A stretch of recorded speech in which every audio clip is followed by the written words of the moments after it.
Due to the graphic nature of this cold case, listener discretion is advised.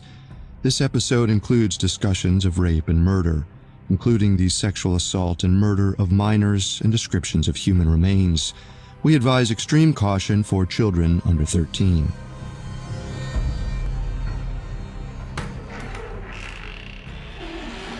An investigator opens the trap door in a bedroom closet. He peers down and sees a layer of grimy water. He plugs in a sump pump and listens as it drains away the freezing liquid. Once the water's gone, he dons his coveralls, clicks on a flashlight, and descends. The ceiling is precariously low, forcing the evidence technician to drop to his elbows to maneuver through the space. Loose mud squelches with every move. Small red worms wriggle out of his way. It smells so bad that he can barely breathe. The evidence tech takes a closer look at the earth he's crawling through and notices grayish, waxy dots. He recognizes these particles. They're pieces of putrefied fat. Something is buried under here. He pulls out a small shovel and pushes it into the soft earth. He hears a clink, then reaches in. He finds a human bone. He yells 2 words up to his colleagues. Charge him. Now that human remains have been found under his house, John Wayne Gacy can finally be charged with murder. Today, we're focusing on the victims of John Wayne Gacy. The serial killer spent 6 years killing teenagers and young men and buried most of their remains under his house. When the authorities finally caught him in 1978, they found dozens of decomposing corpses. The vast majority of them were completely unrecognizable, and investigators spent decades struggling to identify them. It's 1978. John Butkovich would have been 22 years old this Christmas. His parents, Teresia and Marco, might want to get him a gift, but he's been missing for more than 3 years. He isn't coming back. As a record-breaking snowstorm bears down on Chicago, Teresia and Marco try to focus on their other 5 children. They need to make the best of another holiday season, but they can't ignore the empty spot at the dinner table where John used to sit. They think about the last time they saw him in the summer of 1975. John was 18 years old and had a job with a contractor named John Wayne Gacy in the suburbs. He'd been working for Gacy for about a year, but he was certain that his boss was withholding some money. John left his house in late July to confront Gacy and collect his back pay. After he left, John Butkovich was never seen again.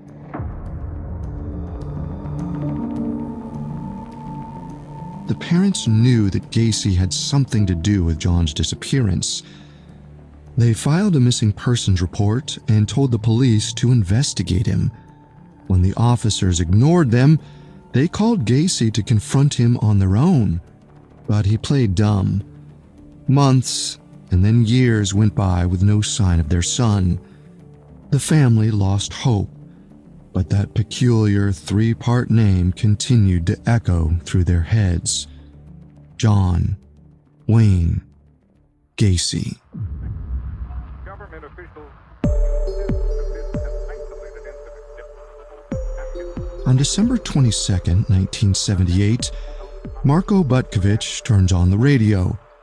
He putters around the house, half listening to the news of the day, and then he hears that name again. He yelps in recognition and calls his wife into the room. They lean in to hear the news. John Wayne Gacy's been arrested. The police found human bones under his house, and the authorities expect to find more. This isn't just a hunch. Gacy confessed. He said he'd killed 32 men and boys. 26 of their bodies were in the crawl space under his bedroom, and others were hidden around the property. Few were dumped in the river, too. He even drew a map to show where he left them. Unfortunately, the police have no idea who these young men were. The bodies are unrecognizable, and Gacy only remembers 6 of their names. The horrifying details spew out of the radio, and Teresia and Marko Butkovich clutch each other tightly. They both know what the other is thinking. Their son is one of those bodies. He has to be. Gruesome images may have flooded their minds. Their son rotting under Gacy's floorboards, worms crawling through his remains, his skeleton picked clean. They knew that Gacy was dangerous, but they couldn't have imagined this. No one could. They closed their eyes and focused on the staticky broadcast. A county medical examiner named Robert Stein has begun working on identifying them, but he doesn't know how long it'll take. So Teresia and Marko wait next to the radio, hoping for another update from Gacy's House of Horrors.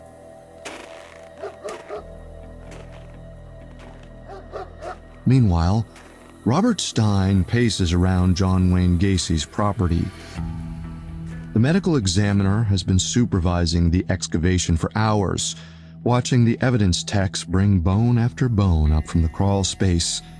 There seem to be dead boys everywhere. But before he can figure out who they are, Stein and his team need to get an idea of how many are down there. They dig for days. Crowds gather on the snowy street, and news cameras keep watch as the police carry body bags outside. Every night, Stein shuffles in front of reporters and tells them the current tally.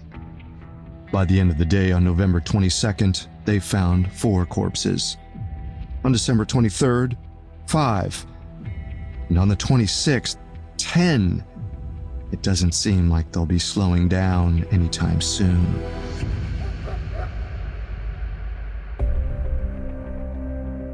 Already he can see some patterns emerging. They're all male and seem to be either teenagers or young men. They were clearly killed over a long period of time. Some bodies still have flesh on them, others are complete skeletons. The older ones seem to have been buried carefully, but the more recent ones were barely covered by the soil. A few still have their shoes on. Some of the cadavers have fabric stuffed in their mouths, and others have ropes tied around their necks. It looks like most of them died from strangulation. These details line up with Gacy's confession, which had some stomach-churning details. He used a few tactics to lure young men into his orbit. He'd offer local high schoolers jobs or pick up young men in Chicago. Then he'd trap them in the house and strangle them with a rope. He usually raped them, too.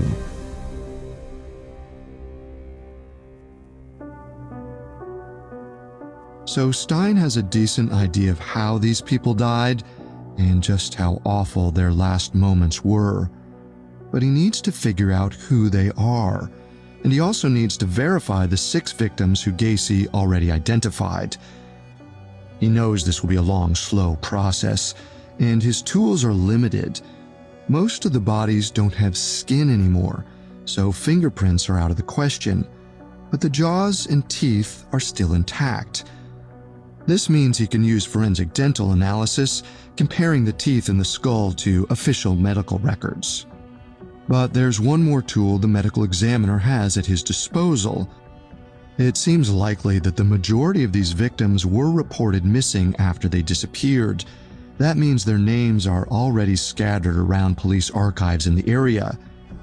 But the Chicago Police Department files nearly 20,000 missing persons reports every year, 14,000 if they only count kids under 18.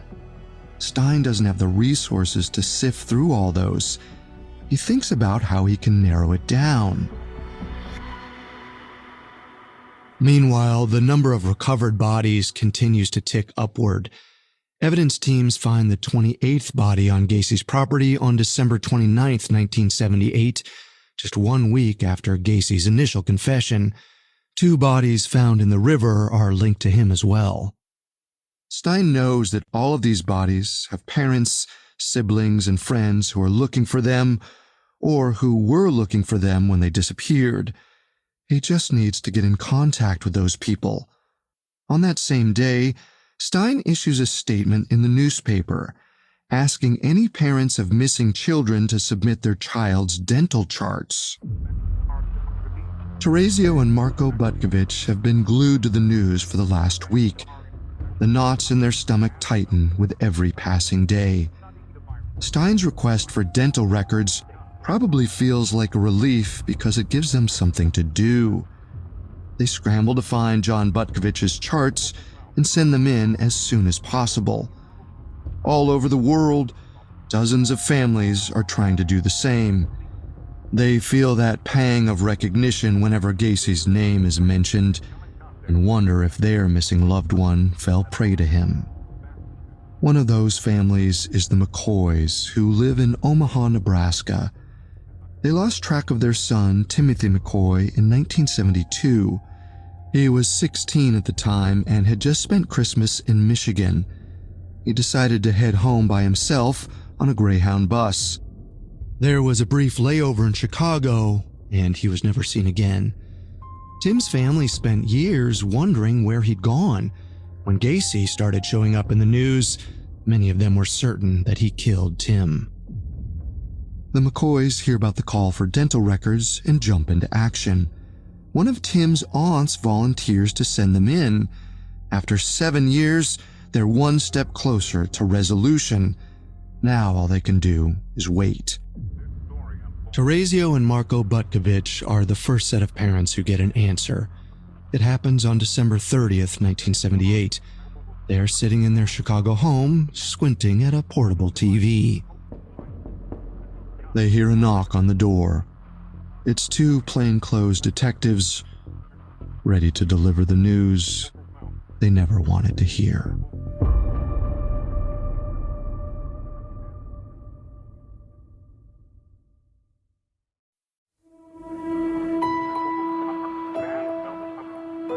The detectives tell Teresia and Marko that their son's charts were a match. 18-year-old John Butkovich had been buried under John Wayne Gacy's garage for the last 3 years. He's the first victim to be identified. The detectives probably don't give the full story. They probably don't tell the parents that John Butkovich was one of the few victims who Gacy named, or that he was buried alone in concrete, far away from the crawl space. The most basic facts seem hard enough to swallow.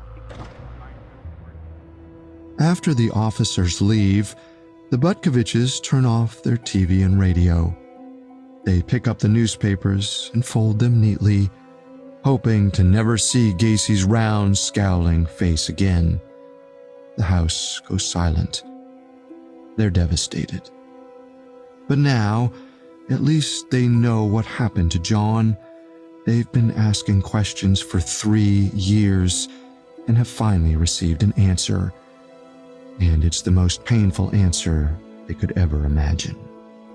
The detectives drive back to the station.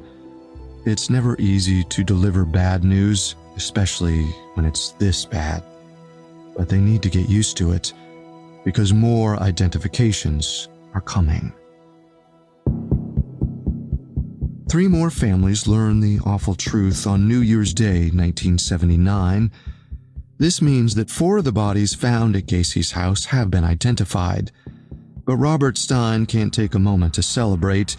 He knows that all of these matches came from dental records, and as of now, only a handful of families have sent those in. He wonders if the stigma around Gacy's case is stopping families from coming forward. They might be embarrassed that their sons could have been killed by a man who the papers describe as an admitted homosexual, or that their sons were fraternizing with someone like that in the first place. Since the call for dental records doesn't seem to be panning out, Stein and the other investigators decide to widen the scope of their search. They begin considering boys who went missing from Wisconsin, Iowa, and Indiana in addition to Illinois. Meanwhile, prison officials continue to press Gacy for more information about his victims, but he refuses to say anything. Despite these roadblocks, in the first week of 1979, Robert Stein and his team used dental records to identify 4 more bodies, and they start to notice even more patterns. As it turns out, 5 of the 8 victims had connections to John Wayne Gacy's construction company. 2 of them were confirmed employees. The other 3 said things that implied they were looking for construction work right before they disappeared. The police failed to notice this pattern as the teenagers vanished one by one. That was a massive oversight on their part, and as they look into Gacy's history, they find even more occasions when he slipped right out of their grasp. They find a file from 1975 when he was investigated for picking up teenage boys in Chicago's Uptown neighborhood, and one from 1977 when Gacy allegedly used chloroform to sexually assault and torture a man he lured into his car. Gacy lost a civil suit and was charged with battery. And another from 1977, when a 19-year-old said that Gacy kidnapped him at gunpoint and sexually assaulted him. Gacy was arrested for this, but not prosecuted. This failure to connect the dots brings a lot of public criticism, and the Chicago police know that their system needs an overhaul. So they decide to digitize all of their missing persons reports and load them into a database that can catch similarities between cases, things like the missing person's employer or the neighborhood where they were last seen. They'd never developed a tool like this before, and they hope that it can stop other serial killers and kidnappers in their tracks. But the authorities are still focused on the task at hand. On January 8th, they charged Gacy with 7 counts of murder. That number seems awfully small, considering the 29 bodies that have been connected to him. The state waits to bring more charges until they have more names. Investigators figure out a few in late January, including one from the river. This one has a distinctive tattoo, which makes him easy to recognize. But he's an outlier. The rest of the bodies need to be matched up with dental charts, which are trickling in at a snail's pace. Back in Omaha, Timothy McCoy's family follows these developments with increasing frustration. They watch as name after name is announced and feel their hearts sink. Every headline feels like a reminder that they'll never know what happened to 16-year-old Timothy. They keep paying attention throughout the spring of 1979. The medical examiner announces 4 more identifications. All of them relied on medical records like dental charts and x-rays, but Timothy McCoy's name is never mentioned. It's not like the family ever hoped that Timothy was killed by John Wayne Gacy. All they wanted was an answer, and even that seems out of their reach. By mid-April, everything in the Gacy investigation seems to be slowing down. Officers find the 29th body on the property, which they believe to be the last one. Because 4 bodies were also found in the Des Plaines River, this brings the total to 33.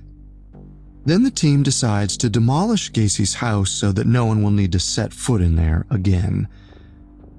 Later that month, they bring more charges against him. He ends up with 33 counts of murder, but only 17 of the victims can be named.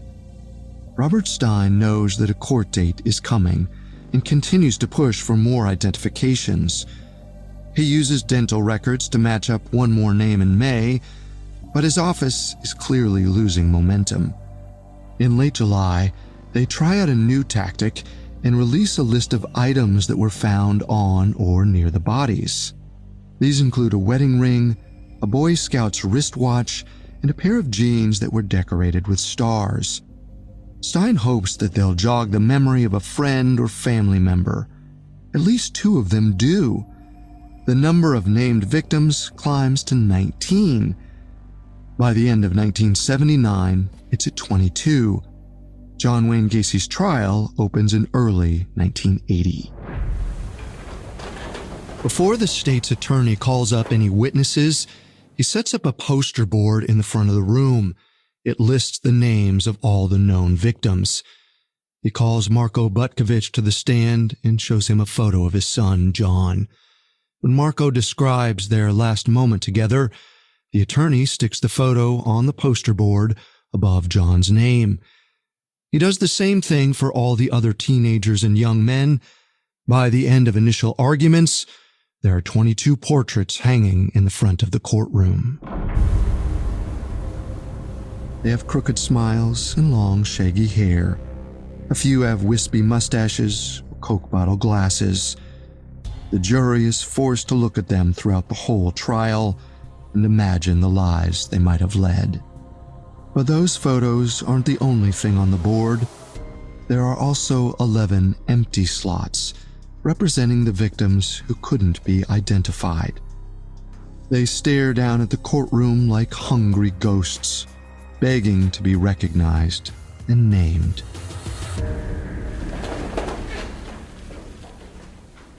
The jury announces their verdict on March 12, 1980, guilty on all charges.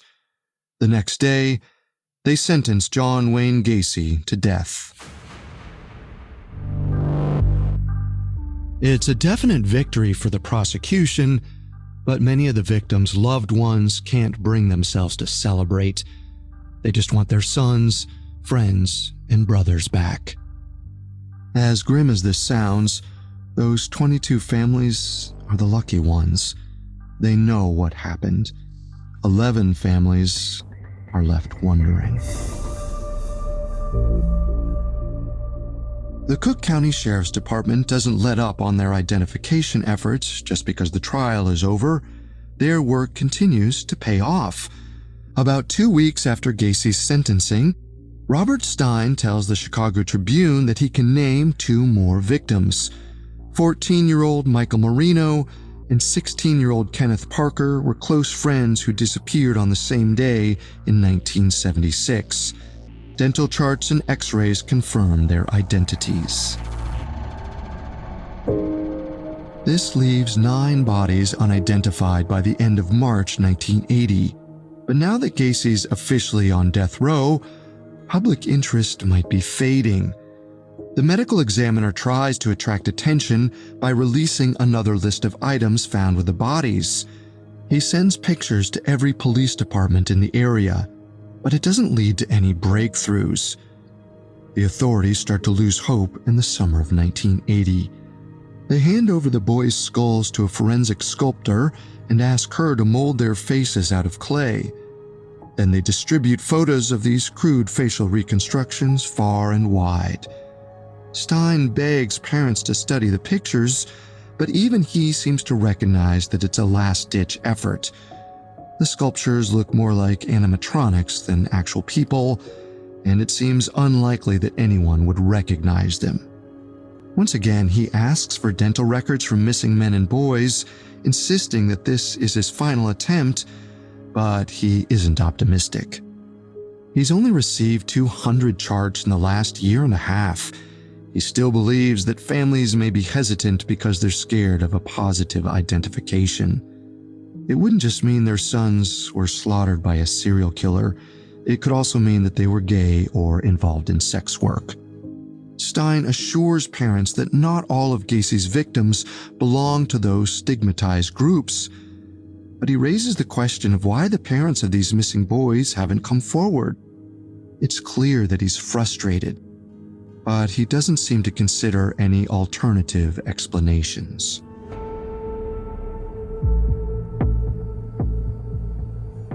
Some of these young men might just not have anyone looking for them.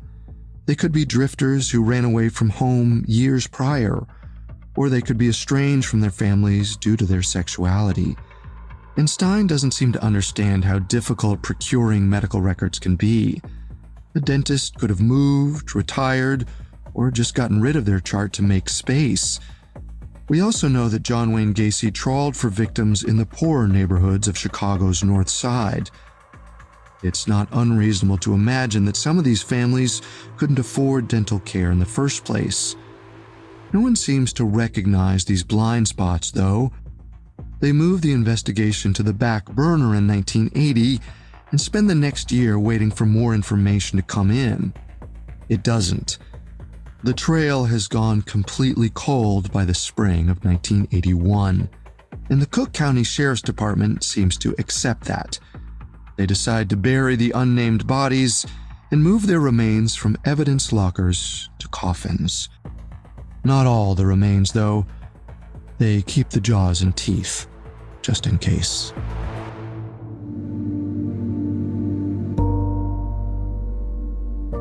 More than 100 mourners show up for the burial on June 11th. The service includes a mix of Catholic, Protestant, and Jewish prayers because no one knows the body's religious backgrounds. Robert Stein delivers the eulogy. The medical examiner says that his investigation isn't over and that he doesn't want these people to be seen as mere numbers. But for now, that's all they can be. The anonymous victims are sent to different cemeteries all over the Chicago area. Authorities don't want to bring too much attention to the grave sites, so they mark each headstone with a simple phrase: "We remembered." 5 years pass with few developments. There's another blitz of coverage in 1986 when a pair of journalists publish a comprehensive book on Gacy. It features reams of exclusive material, and one of its most shocking passages is a detailed account of Gacy's first kill.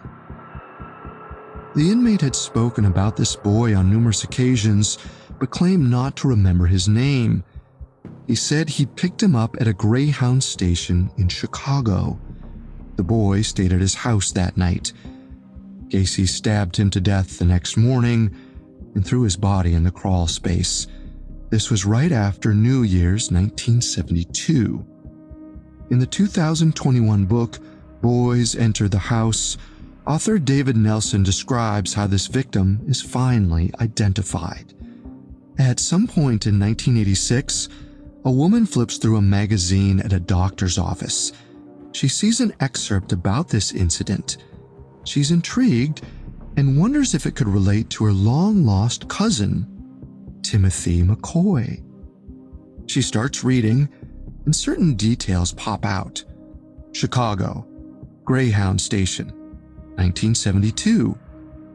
This sounded just like Tim's story. And according to the article, this first victim still hadn't been identified. It had to be Tim.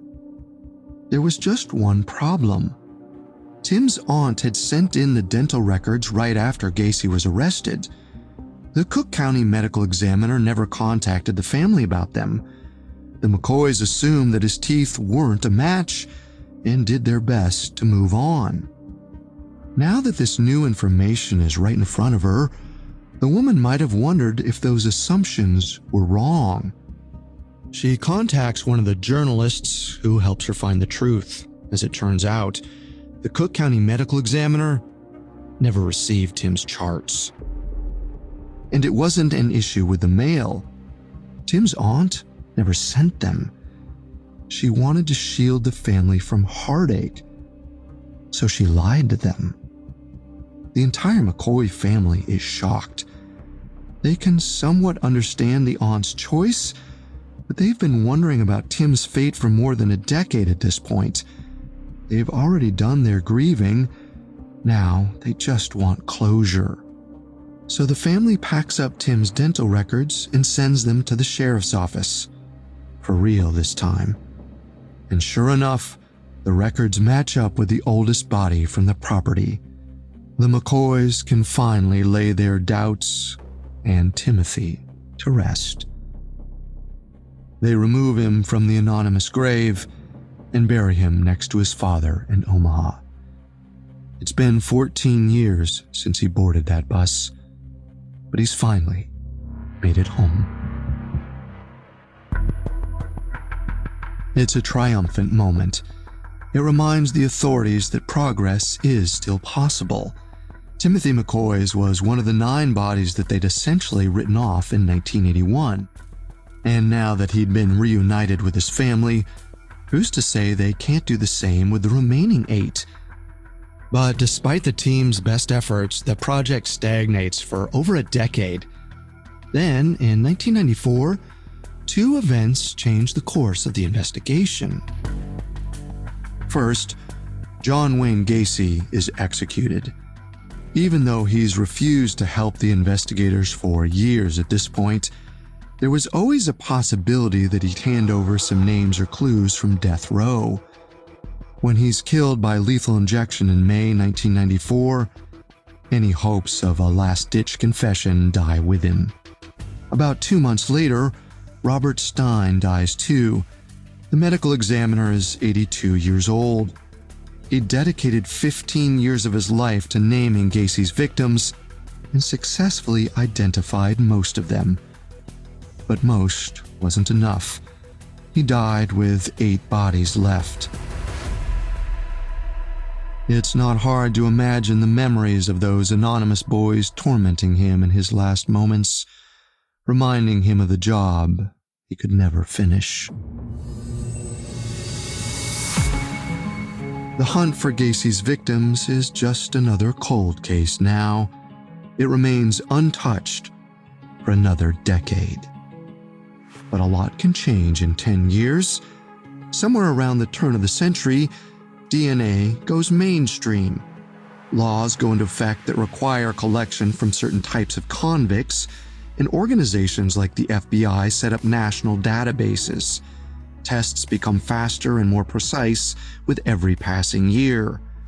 Soon enough, detectives across the country realize that all this new information isn't just helpful in active investigations, it can solve older cases too.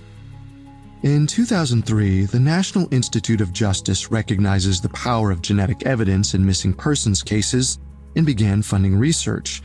And in 2007, they set up the National Missing and Unidentified Persons System, or NAMUS.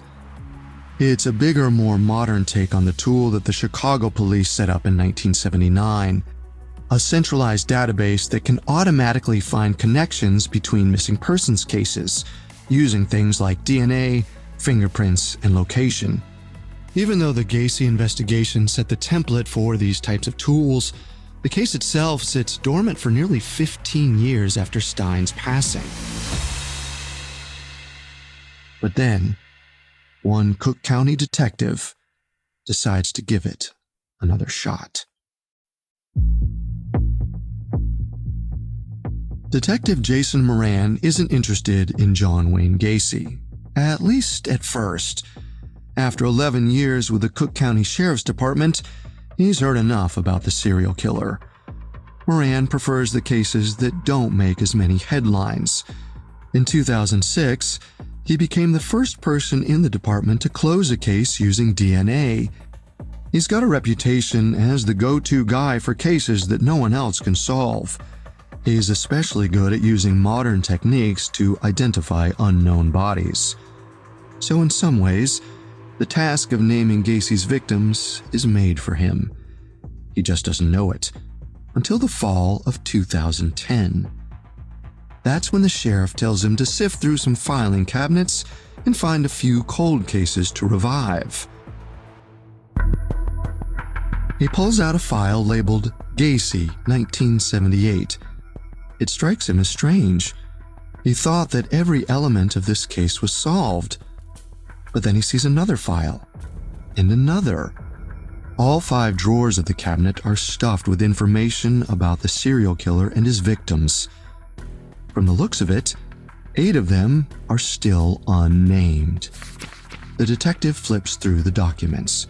He follows Robert Stein's desperate search for dental records, and he realizes that technology was the limiting factor in this case. DNA evidence could really make a difference. He checks the notes and sees that the victim's jaw bones were sent to a climate-controlled evidence room at the medical examiner's office. If the bones are in good shape, he should be able to sequence the young men's DNA. Moran drives to the office and starts looking. He can't find them anywhere. He learns the sobering truth. The medical examiner's office cleaned out its lockers 6 months earlier in 2009. A consultant surmised that they'd done all they could with the jawbones and recommended they get rid of them. This evidence was put into a wooden coffin and dumped into a huge, unmarked grave behind a cemetery south of the city. It seems that the office didn't alert any other departments about this and didn't bother to collect DNA samples beforehand. When Jason Moran finds out about this, he's furious. It's bad form to get rid of any evidence before the case is closed, but throwing away these jawbones seems particularly egregious. Gacy chucked his victims into a mass grave and robbed them of their identities. 30 years later, it feels like the authorities did the exact same thing. Even though Moran doesn't care about Gacy, he does care about justice. The least he can do is give the victims their names back. Maybe then, their spirits can finally be put to rest. He knows the jawbones are hidden in that graveyard. He just has to dig for them.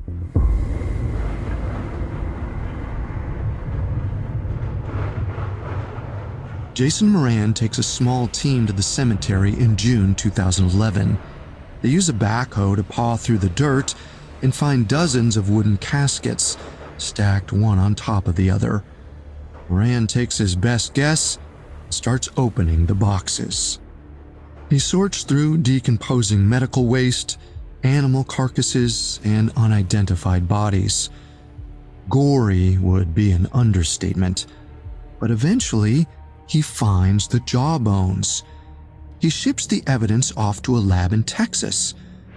But a month later, the lab gets back to him with bad news.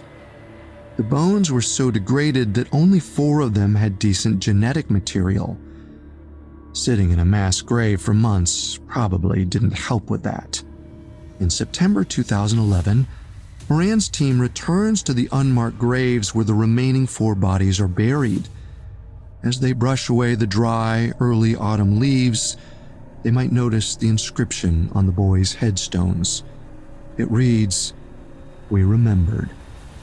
Well, sometimes memory requires a bit of action. The team grabs their shovels and exhumes the bodies. They carefully remove the femurs, the bones that are most likely to contain DNA material, and send those to the lab. And they're in luck. The lab puts together 2 more DNA profiles in early October. They promise that the other 2 will be done soon. Now that the genetic profiles are locked down, Moran can move on to the next stage, asking the public for their genetic material. On October 12, 2011, the department organizes a press conference in downtown Chicago. Sheriff Tom Dart stands in front of a poster board with 8 blank faces, much like the one shown at Gacy's trial. He issues a simple request to anyone watching. If they know any young men who went missing between 1970 and 1978, and they think Gacy could have anything to do with it, they should contact the office immediately. If they're a blood relative who can donate DNA, even better. The sheriff tells the press that he's looking to close the book once and for all on John Wayne Gacy, and he thinks that the department's new capabilities will make up for the shortcomings of earlier investigations. Moran and Dart are fully aware that multiple families were turned away from the original investigation because they couldn't submit dental records. They hope that these families hear about the renewed effort and give it another chance. The team also realizes that homophobia might have stopped a few people from coming forward during the 1970s and 80s, but attitudes towards sexuality have shifted dramatically, and they're optimistic about the outcome. Moments after the press conference wraps, Jason Moran's office is flooded with calls and emails. more than 100 people contact the office within the first few weeks. Moran winnows the list down and finds about 70 leads worth pursuing. One of his first candidates is William George Bundy, a 19-year-old who vanished in 1976. He's gotten 2 calls about William, and everything seems to match up. A friend says that he worked in construction. A younger sister says that he was heading to a party the last time she saw him. William fit the description of a Gacy victim to a T. He was a white teenager who hung out on Chicago's North Side. There's evidence that he spent time at the Aragon Ballroom, a music venue that was already known as one of Gacy's hunting grounds. Moran gets William's sister to agree to a DNA swab, and after a month of testing, the results come back. There is a link between her DNA and one of the bodies, but it's not enough to confirm the body's identity. The detectives need a bit more evidence to say anything for certain. Then the investigators notice something. This body is missing 2 teeth. Both upper canines are gone, which is pretty rare, and it looks like they were taken out while the young man was alive. Jason Moran follows up with the woman. She reveals that her brother did have his canine teeth taken out, and strangely enough, she has them. According to her, William needed braces, but her family couldn't afford them, so they opted to pull 2 teeth instead. William took the teeth home. After he disappeared, his sister held on to them. This is exactly what Moran needs. On November 29, 2011, the Sheriff's Department calls another press conference. They've cleared their first victim, William George Bundy. Sheriff Tom Dart replaces his blank poster with a photo. Later, Moran hangs that same picture on his office wall. It'd be natural to hope that soon enough, he'd have 7 more. But after this early success, the leads start to dry up, or at least the ones strictly related to the Gacy case do. Still, Moran continues to collect DNA samples from dozens of families. He hears stories about missing uncles, brothers, and friends. He does his best to figure out what happened to these boys and young men. The searches lead him to some unexpected places.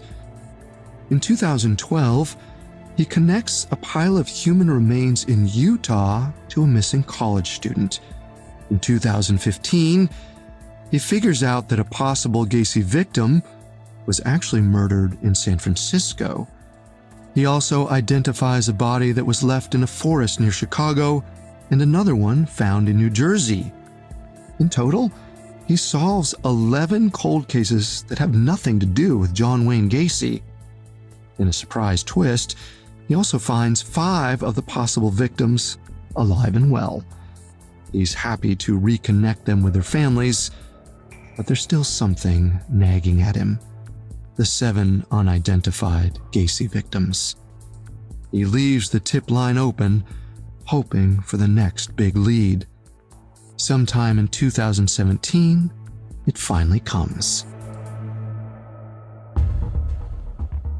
A pair of siblings from Minnesota say that their brother, Jimmy Hawkinson, vanished in 1976 when he was 16 years old. He had run away from home and called his mother on August 5th, saying he was in Chicago. She never heard from him again. Jimmy's mother contacted the authorities right after Gacy was arrested. She was turned away because she didn't have the required dental records. Decades later, a teenage nephew of Jimmy Hawkinson becomes obsessed with the case and reads about the DNA developments. He convinces his father and aunt to submit DNA swabs to authorities. And lo and behold, the siblings' genetic markers are a near-perfect match with one of the bodies. Detectives check old missing persons reports just to be sure. Sure enough, it's Jimmy Hawkinson. The detective visits the family. He adds another face to the poster board and again asks the public for help. 2 down, 6 to go. And then things slow down again. Moran works through several leads, but nothing comes of them. In 2019, he changes his approach. He decides to flip the process on its head. Waiting for families to contact him clearly isn't working anymore, so he'll use the victim's DNA to find them. Investigators in California had used a similar strategy to track down the Golden State Killer in 2018. He figures it's at least worth a try. Moran zeroes in on body number 5. He sends the DNA sequence to a group of forensic genealogists. They upload it onto a public database called GEDmatch, which holds user-submitted data from services like Ancestry DNA and 23andMe. The researchers find a few profiles that appear to be related to number 5. Working with volunteers from the DNA Doe Project, investigators used government records and newspapers to build out this person's family tree and eventually find a man who vanished from public records in 1976. His name is Wayne Alexander. There wasn't a missing persons report filed on him, but he looks like he fell off the face of the earth in February of that year. He was 21 years old at that point, and he lived in a neighborhood where John Wayne Gacy liked to spend time. The team tracks down Wayne's living family members, and local police officers ask them to submit DNA. The family is surprised. They thought Wayne cut them off in his early 20s and was living his own life somewhere. They never considered the possibility of murder, but they agree to get tested. The results come back in October of 2021. Jason Moran boards a plane and meets the family in North Carolina. He delivers the news. Francis Wayne Alexander was killed by John Wayne Gacy. Moran returns to Chicago for yet another press conference. He stands next to the poster board again, now with 3 faces filled. Wayne's family provides a statement. They say that the news is not easy to hear and that, quote, "Our only comfort is knowing this killer no longer breathes the same air as we do. We can now lay to rest what happened and move forward by honoring Wayne." Detective Moran and Sheriff Dart express their plans to move forward too. Moran wants to use similar techniques on the remaining bodies from Gacy's crawl space, but he's not sure how long that will take. His department is also planning to use GEDmatch and DNA testing on other cases in Cook County. According to Dart, there are hundreds of missing and unidentified persons cases that could be solved in this manner. That means there are hundreds of families who could finally receive the same small gift that the Butkoviches, McCoys, and Alexanders did: the gift of closure. As of this recording, 5 victims of John Wayne Gacy remain unidentified.